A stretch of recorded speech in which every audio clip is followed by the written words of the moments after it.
Wait ফাল্গুনে যদি দেশীয় শাড়ি না পরেন তাহলে কি হয়? আজকে আমার আপুদের জন্য অনেকগুলো ডিফারেন্ট ডিজাইন এন্ড কালারের শাড়ি নিয়ে চলে এসেছি। সো ফার্স্টে দেখাচ্ছি দিস বিউটিফুল ওয়ান। এই কালারটা বসন্তের জন্য একদম পারফেক্ট।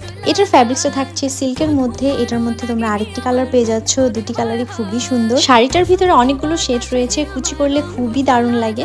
শাড়িটা তোমরা 14 হাতের মধ্যে পেয়ে যাচ্ছ। শাড়িটার সাথে ব্লাউজ পিস অ্যাড করে দেওয়া আছে। এবার দেখাবো তোমাদেরকে আরেকটি দারুণ প্যাটার্নের শাড়ি। এই শাড়িটা তোমরা ভ্যালেন্টাইনের জন্য চোখ বন্ধ করে নিয়ে নিতে পারো। এটার ফ্যাব্রিক্সটা সিল্কের মধ্যে থাকছে এন্ড পুরো শাড়িটা দুটি শেডের মধ্যে করা হয়েছে। পুরো শাড়ি জুড়ে মোমবাতি এবং আঁচলে খুবই প্রিমিয়াম কোয়ালিটির টাসেল অ্যাড করে দেওয়া আছে। এই শাড়িটাও তোমরা পেয়ে যাচ্ছ 14 হাতের মধ্যে এন্ড ব্লাউজ পিস শাড়ির সাথে অ্যাড করে দেওয়া আছে। এবার দেখাচ্ছি তোমাদের পিওর একটা কটনের শাড়ি, যেটার সাথে ব্লাউজ পিস আলাদা করে দেওয়া আছে এন্ড পুরো শাড়ি জুড়ে ভেজিটেবল বাটিক এন্ড সিকোয়েন্সের কাজ থাকছে। শাড়ির আঁচলে খুবই সুন্দর করে ডলার দিয়ে কয়েন টাসেল করে দেওয়া আছে। শাড়ির লং থাকছে 12 হাত। সো আপুরা যার যেটা পছন্দ দেরি না করে এখনই গিয়ে পশারিতে ইনবক্স করে ফেলো।